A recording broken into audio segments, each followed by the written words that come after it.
नमस्कार मंडळी, सचिन स्वयंपाकी या चॅनलमध्ये आपल्या सर्वांचं मनापासून स्वागत. उपवासाच्या दिवशी जास्त कुरकुरीत चटपटीत असं खाण्याचा प्रत्येकाचा बेत असतो बरं का. म्हणूनच आज आपण बनवणार आहोत सर्वांनाच आवडणारा कुरकुरीत आणि आतून मुसमुशीत लुसलुशीत असा झटपट तयार होणारा उपवासाचा मेदूवडा. ज्यांना कोणाला मेदूवडा जमत नसेल त्यांनी हा मेदूवडा नक्की बनवून बघा. अतिशय सोपा आहे बरं का. अतिशय कमी वेळात, कमी कष्टात आणि कमी साहित्यात अगदी झटपट तयार होतो. सुरुवात करूयात. या ठिकाणी आपण घेतलेली आहे भगर. याला वरई किंवा उपवासाचा तांदूळ असं देखील म्हणतात. ही भगर ओल्या कपड्याने पुसून घ्या किंवा चालतं. मिक्सरला छान अशी बारीक दळून घेऊया. या पद्धतीचं भगरीचं पीठ तयार झालं पाहिजे. बारीक दळून घ्यायचं आहे.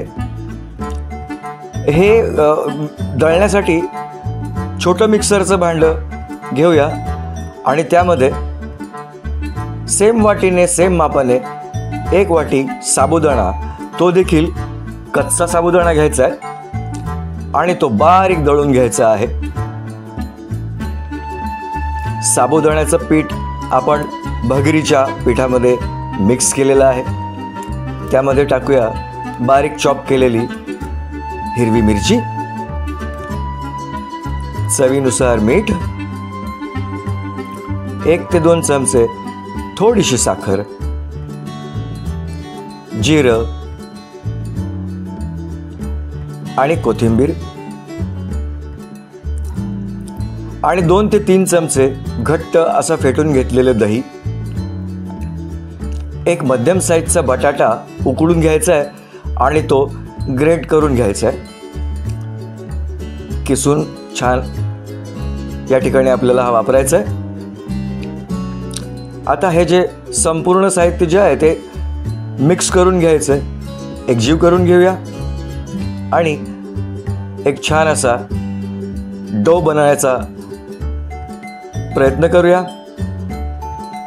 3 ते 4 चमचे या ठिकाणी शेंगदाण्याचा कूट देखील घ्यायचा आहे. जाडसर असा व्यवस्थित मिक्स करून घेऊया. थोडं करत आपण याच्यामध्ये पाणी टाकत जाणार आहोत. म्हणजे हे पीठ व्यवस्थित भिजतंय की नाही हे अंदाज येईल. जास्त पातळही नाही आणि जास्त घट्टही नाही. थोडं पाणी टाकत आपण याला भिजवून घेणार आहोत. जास्त घट्ट भिजवलं तर वडे कडक होतील आणि सैल बनवलं तर ते तेल पितील आणि मजा येणार नाही. त्यामुळे मध्यम स्वरूपाचा साधारणपणे उंडा आपल्याला बनवायचा आहे. थोडं पाणी टाकूनच भिजवायचं आहे.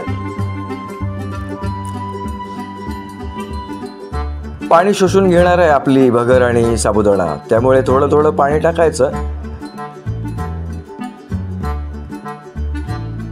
थोडंसं घट्ट बनवण्याचं असेल तर साईडला ठेवून द्या. पाणी शोषून घेतलं जाईल वरई आणि साबुदाण्याने आणि ते छान भिजेल आपलं. आता तयार झालेलं पीठ एखाद्या नॅपकिनने झाकून ठेवूया म्हणजे ते सुकणार नाही. पीठ भिजते तोवर एक छान अशी चटपटीत चटणी या ठिकाणी बनवून घेऊया. त्यासाठी आपण घेऊया अर्धा वाटी शेंगदाणे, 1-2 चमचे साखर, किसलेलं खोबरं 1 चमचा, 5 ते 6 हिरव्या मिरच्या आणि कोथिंबीर, चवीनुसार मीठ आणि 1 चमचा जिरं. आता हे सगळं साहित्य मिक्सरच्या भांड्यामध्ये टाकून घेऊया आणि छान असं 2 ते 3 चमचे दही टाकूया. दह्याऐवजी लिंबाचा रस देखील आपण वापरू शकतो. थोडंसं पाणी टाकूया.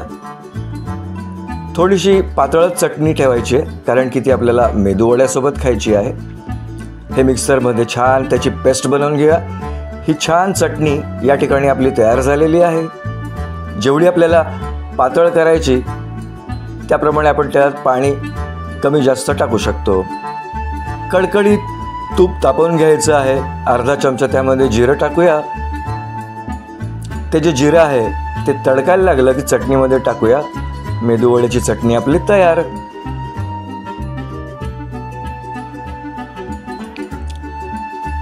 आपलं पीठ देखील या ठिकाणी भिजलेलं आहे. पुन्हा एकदा मळून घेऊया त्याला आणि मिक्स करून घेऊया. छान मळलं जातंय. सैलही नाही आणि घट्टही नाही, खूप छान जमून आलंय. या पिठाचे लगेच आपण मेदूवडे करूया. डिशमध्ये थोडंसं पाणी घ्यायचं आहे, हाताला आपल्याला लावून घ्यायचं आहे सो दॅट हे चिकटणार नाही. शेप द्यायला पण सोपं पडेल. प्रथम एक गोळा करून घेऊया. साईज ज्याप्रमाणे हवी असेल त्याप्रमाणे पीठ घेऊया. गोलाकार झाल्यानंतर त्याला चपटा करायचा. साईडने त्याला थोडंसं प्रेस करून त्याचे काठ व्यवस्थित एकसारखे करून घेऊया. मध्यभागी आपलं बोट घुसवून एक छिद्र पाडून घेऊया. छान असं होल तयार झालंय आणि मेदूवड्याचा परफेक्ट आकार या ठिकाणी तयार झालेला आहे. याच पद्धतीने उरलेल्या पिठाचे देखील छान गोल गोल मेदूवडे आपण या ठिकाणी बनवून घेऊया. हे जास्त जाड ठेवायचे नाही आपल्याला, कारण की ते तेलामध्ये फुलणार आहेत.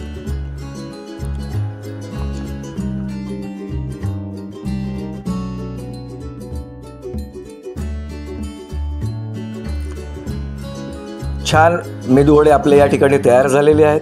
ते आता आपण तळायला घेऊया. कढईमध्ये मध्यम स्वरूपाचं गरम करून घेतलेलं तेल ठेवायचं आहे. एक 2-3 मेदूवडे टाकायचे. सुरुवातीला 2 किंवा 3 तळूया, म्हणजे आपल्याला अंदाज येईल. मग नंतर 4-5 जरी टाकले तरी हरकत नाही. सुरुवातीला तेलाचं टेम्परेचर कमी असतं, त्यामुळे तेल थंड असतं तर मेदूवडे कढईला चिकटू शकतात. थोडा वेळ ठेवू द्यायचं, लगेच झारा लावायचा नाही.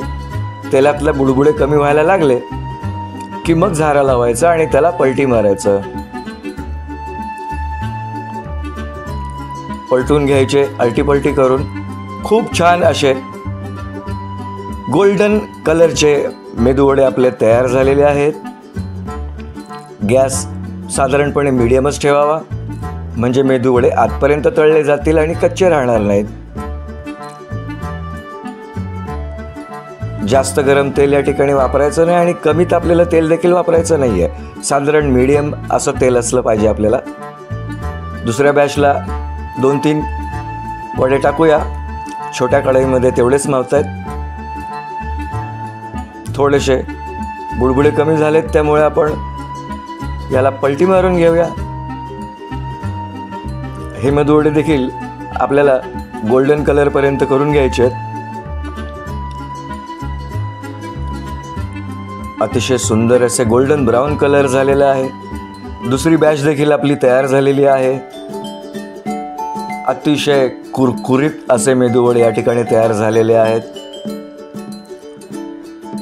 गरम गरम मेदूवडे या ठिकाणी आपण सर्व करूया.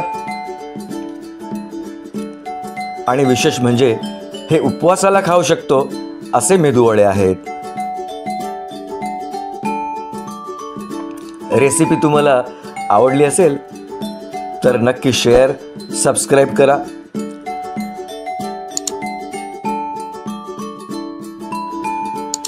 आणि पुन्हा भेटूया नवीन नवीन रेसिपींसह. तोपर्यंत बाय बाय.